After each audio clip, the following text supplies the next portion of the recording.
First one is called The Forest's Heart, as written by Claire Lindsay.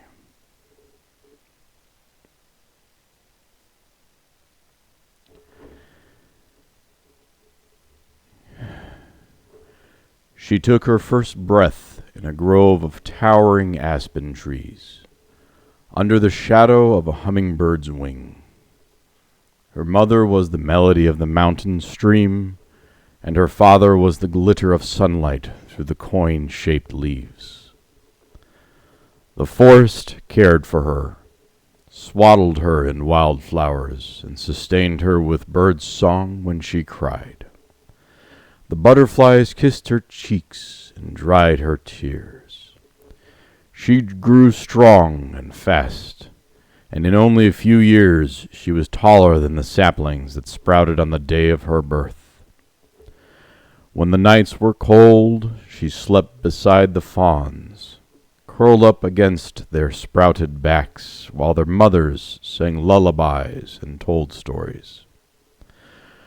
On warm spring evenings, she lay on beds of moss and sweet-smelling fallen leaves. She played with the bluebirds, who taught her how to sing. She raced the coyote pups along the dry stream beds. On rainy days when the earth smelled of sky, she wandered down to the mountain lake and swam with the river otters. She lived in a contented life for many years in the little grove. The woods and the mountainside loved her dearly. They knew the sound of her footsteps and the touch of her fingers. Even the most fearsome creatures were tame in her presence. The bears told her where to find the sweetest honey. The chorus of wolves sang her dirges in the hollow harmony, hoping to see her smile. Even the mountain lion tipped his regal head in her direction as he stalked by in search of prey. She was the forest's very heart. One day she awoke to the sound of in the woods. Voices, clumsy and ill-defined, not lofty like bird song, or steady like a doe's murmur. She climbed to the top of an old pine tree, who straightened with joy at her touch. A man and his son rambled through the woods, snapping limbs from sapling trees and trampling larkspur underfoot. The man was tall and thin, and the boy stood about the girl's height, with a smile cool as a riverbed stone. She watched all day from a distance as they cleared a space in the aspen grove to make a camp, gathered wood, made a fire, pulled fish from the lake with a stick and a string, and roasted them over the flames. When night fell, the forest held a hushed conference about the strangers. The nervous squirrels chittered, and the bucks stamped their hooves. The owls quieted everyone down to warn them. No one was to go near these trespassers, especially not the girl. The next morning, the girl licked dewdrops from the wild mint leaves and wandered the woods, avoiding the spot where the man and his son lay sleeping. She hummed to herself while she walked, and did not notice the boy who had risen at the sound of her song and followed it. "What's your name?" he asked as he approached, and the forest grew deathly still. The girl did not have a name. She did not know what names were. There was no use for them, for such things in the forest, for the creatures knew one another too intimately for names. "Your name?" he asked again, slowly. She shrugged. He frowned. "I am Liam." "Liam," she replied, letting the word fall from her tongue like the overripe berries from a vine. He nodded and stepped towards her. Hand outstretched, in his palm rested a hand-carved wooden rabbit, one of the most beautiful and strange things she had ever seen. Hesitantly, knowing that the disapproving trees were watching, she snatched the rabbit from him and dashed away, vanishing into the woods. The man and his son stayed in the grove one more day. Neither caught a glimpse of the girl in that time, and the man was quite convinced that his son had dreamed her. But Liam knew the truth, and so did the forest. As the trespassers left, the girl clung tightly to the wooden rabbit and whispered her wishes in its ear. The creatures of the forest told her to forget the boy, begged her to join their games. For weeks she could not bring herself to do either. A year passed, and somewhere in that time the girl nearly forgot Liam. She left the wooden rabbit under the old pine tree. She played once more with the otters and sang with the sparrows. The forest was whole again, whole and happy. Then Liam and his father returned. This time the girl was bolder and met Liam in the grove while his father fished down at the lake. He didn't look up from the fire when she appeared. He only smiled into the gentle flames. "I knew you were real," he whispered. She smiled back. Liam and his father returned to these woods once every spring. Each year, much to the forest's chagrin, Liam and the girl stole a moment together beneath the shade of the pine branches, nestled in the scent of fallen needles that clung to their skin. They talked and they laughed. The girl came to love speaking in Liam's clumsy language, just as he came to love how well she knew the forest, how deeply she belonged to it. The third year they met, Liam stole a kiss from the girl under the pine tree. The fourth year, the girl stole 2 kisses, and Liam stole a caress of the girl's wildflower skin. One day, after many years of stealing kisses, they stole much more from each other, and lingered in the shade of a pine tree in a breathless bereave. Shortly after that day, Liam and his father departed the woods again. The girl fell ill. The forest did not scold, only sighed at the inevitability of it all, and nursed her as best as it could. In time, she grew better and stronger. She grew fuller, too, and felt the terrifying exhilaration of life within her.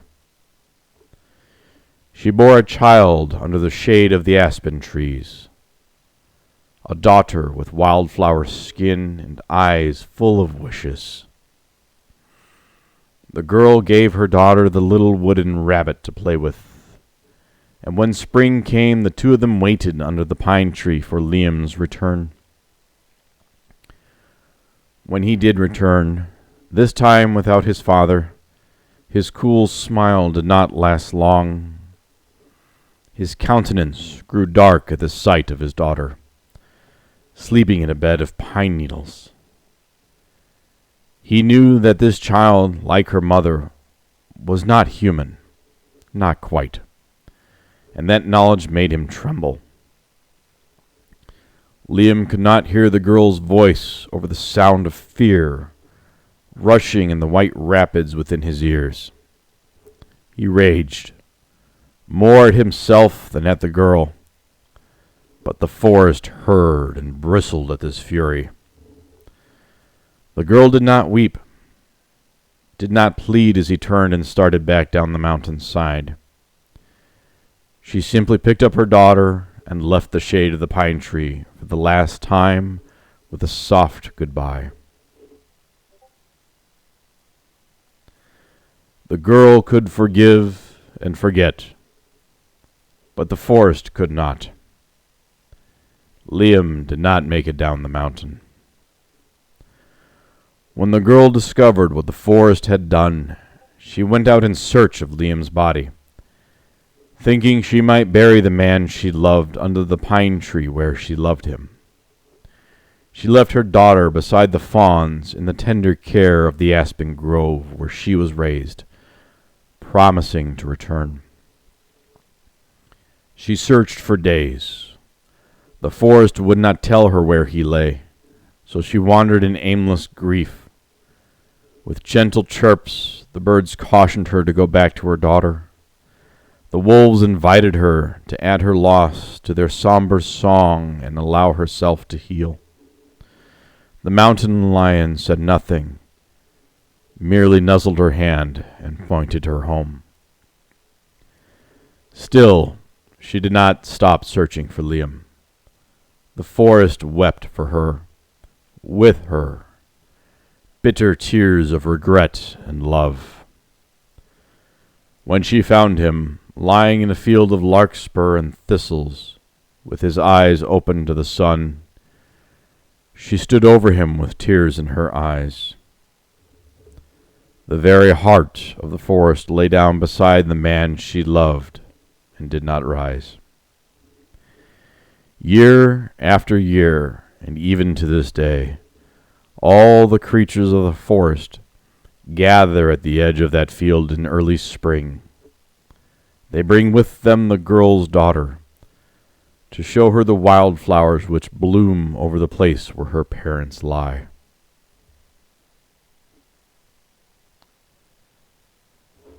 That is the story, The Forest's Heart, as written by Claire Lindsay. We will take a moment to pause while I get a drink and get the next story ready.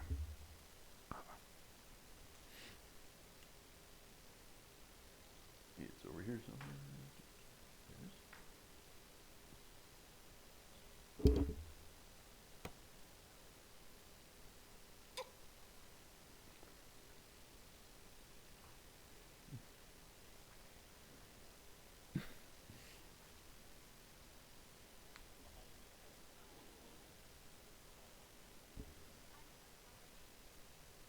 Oh, wow, we have a whole bunch more. All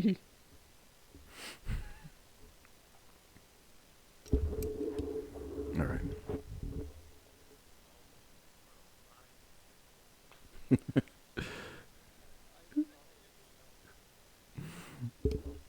All right. Please, no intentional scaring of the folks sleeping.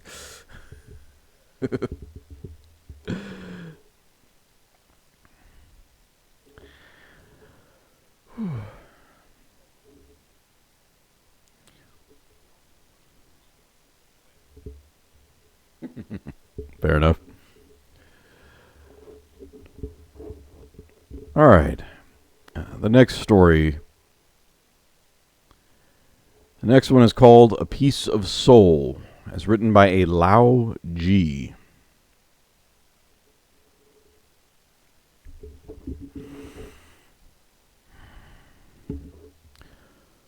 A new moon watches over people tonight.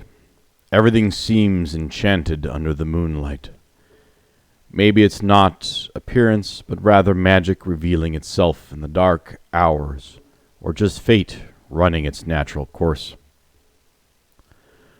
Somewhere far away in a forgotten kingdom, on a narrow street, at the death of night, two people met for the first time. A thunder breaks the silence as their destinies crash into each other.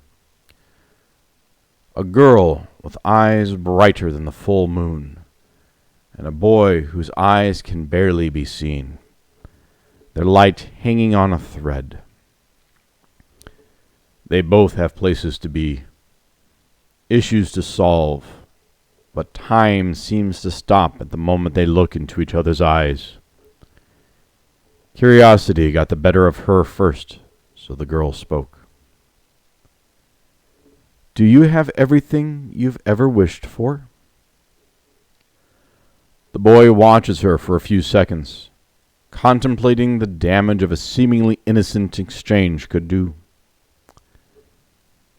There is always something more to wish for, he says, in the shadow of a smile playing on his lips. Do you have anything at all? I do. Something more important than anything. An unscathed soul, she answers proudly. He takes in the dusty old cape that surrounds her shoulders and hides most of her body. The leather gloves tightened with black ribbon at her wrists, and her barely usable shoes. And how's that going for you? He asks. Amazing. The girl lies more for herself than the stranger in front of her.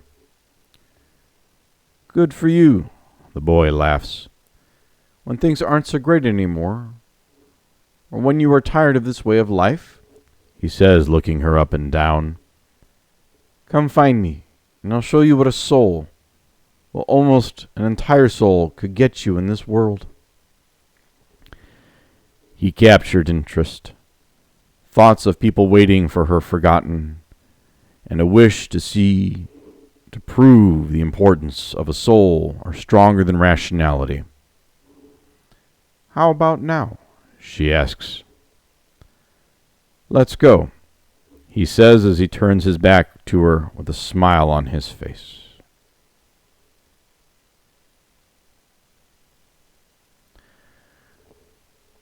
The boy heads home in the fading darkness, closely followed by a curious girl. After a long walk, the two find themselves at enormous gates of a palace. Is this where you live? The girl asks. Yes, the boy says with a hint of sadness in his voice. The gates open to reveal the astonishing beauty of the palace someone called home. They follow a short path to that palace. The garden surrounding it was filled with all kinds of flowers that gave the air an intoxicating sweetness. After climbing too many marble stairs, they finally reached the entrance made of two golden doors decorated with laurel leaves. The inside was more extravagant than the outside.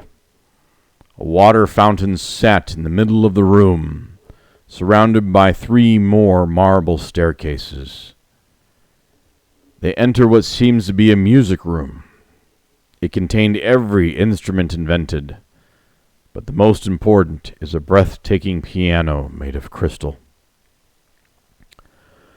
The girl slowly runs her fingers over its keys, hesitant to touch such an exquisite instrument, but their music brings a smile on her face.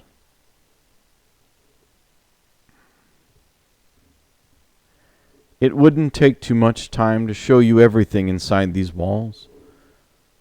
So let's go in the backyard, the boy said, walking towards another gigantic door. The girl followed quietly behind him, amazed by the lavishness surrounding her. They soon arrived at what was supposedly a backyard, but was in fact an actual lake. Close to it was a beautiful terrace covered in roses, with a table and a few chairs where they sat down. There are many more things inside, from silverware, jewels, clothes, to paintings, and instruments, many inventions unknown to the outside world, the boy confesses. The girl looks around at her surroundings for a long moment, and then she asks, Was all of this worth it? Seeing the confused look on his face, she continues, Was it worth losing your soul for these material things? Of course, all of these things, He pointed at his palace. "Make me happy." "You don't look so happy to me."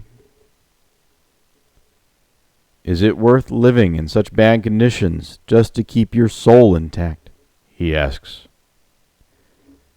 "Yes, it is." "There's nothing you wished for all these years?" "I want to meet my soulmate," she says, looking toward the lake at something far away. Hearing those words, the boy starts uncontrollably laughing. In a world where people give away their souls for pretty much anything, you want to find a soulmate? That's crazy. "Why not? I think it's a beautiful thing. A soulmate. Someone you are so well suited with. Someone who understands you. Someone who fits perfectly in your life." "It's a nice dream, but you should take care of yourself in the meantime," he says. "I do. My soul is in perfect condition." "That's not what I meant. You should take care of your body to make sure you live until that day." He looks at her puzzled face. "Look at this water," he says, pointing at a bottle of water on the table. "It is vital, but in a broken bottle, without one at all, water will fall everywhere." He takes off the lid and pushes the bottle, spilling water all over the table. Water, without something to hold it, spreads over everything surrounding it. Essential, but wasted. What he said was true. Indeed, but every story has two sides. She takes the bottle and pours the leftover water on the ground. And a bottle, without any water to hold in it, is just a cold piece of glass. Beautiful, but useless. The boy gives her a sad smile. Yes, indeed. A few minutes after, both got lost in their thoughts, and the boy breaks the silence. "Why did you come here?" "You asked me to," the girl answers, mused. "Yes, but how did you know I'm not dangerous?"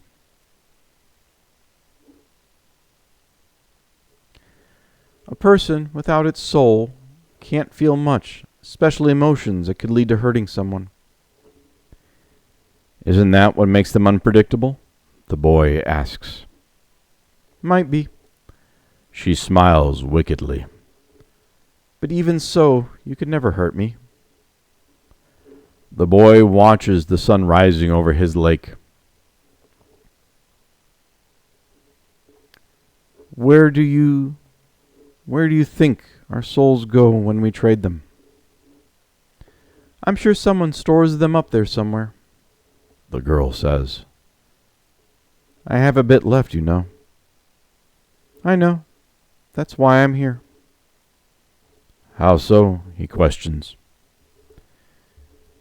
"You're a peculiar case," she says. "You've got so many expensive, useless things that you should have been soulless a long time ago.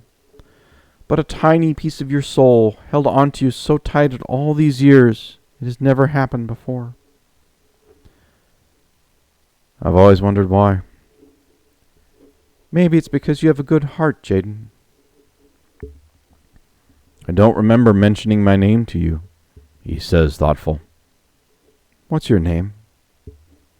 "I don't have one." Jaden watches her with confusion in his eyes. "I should go. Nights are the most popular time for purchases in this kingdom." The girl slowly stands up. "This means I have a lot of souls left to collect." "What?" he asks. "Goodbye, my friend. I hope you'll keep your remaining soul forever." The girl disappears into thin air, like she wasn't even there, making him wonder if she truly was. "I will," he says to himself, as the sun took over the sky and left the moon behind like a forgotten dream.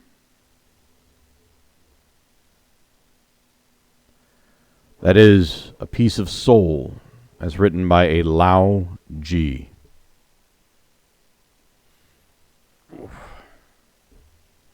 I see more people have arrived.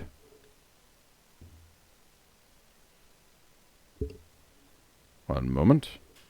I need to refresh my drink again and add some friends to the list.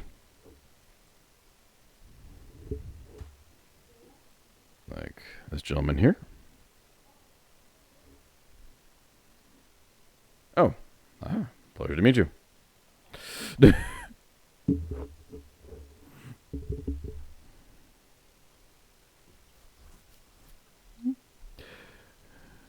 I don't know if these stories are as sleep-inducing as previous, but my record is 5 at the moment.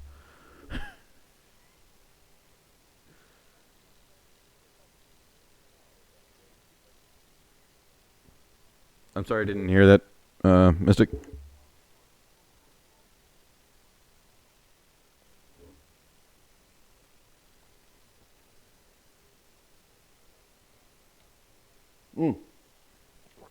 Yes. Oh, thank you for the rose.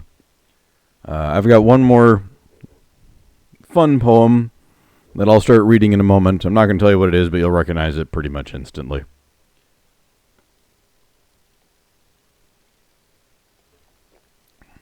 Anyone really should know this poem.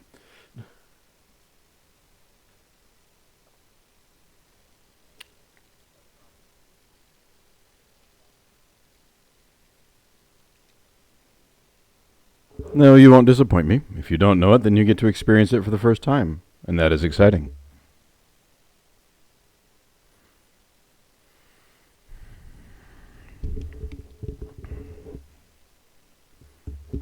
All right. Oh.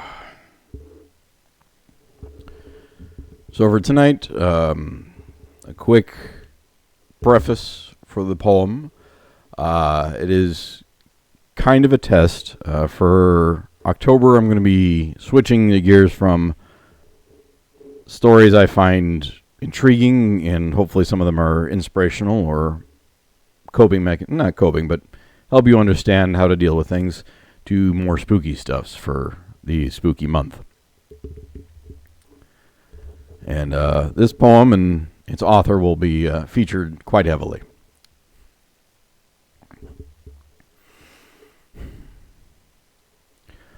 Once upon a midnight dreary, while I pondered, weak and weary, over many quaint, curious volume of forgotten lore, while I nodded, nearly napping, suddenly there came a tapping, as if someone was gently rapping at my chamber door.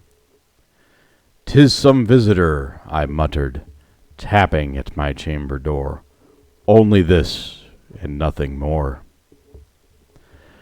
Ah, distinctly I remember, it was in the bleak December, and each separate dying ember wrought its ghost upon the floor.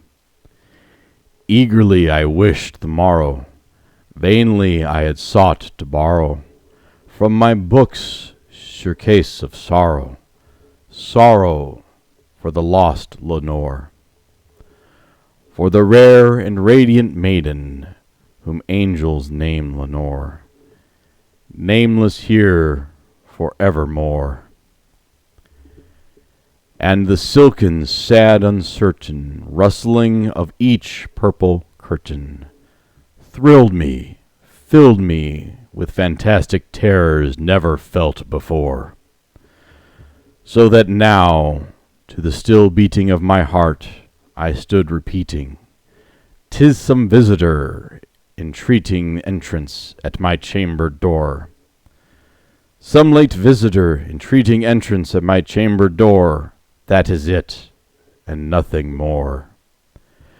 Presently my soul grew stronger, hesitating then no longer. "Sir," said I, "or madam, truly for your forgiveness I implore.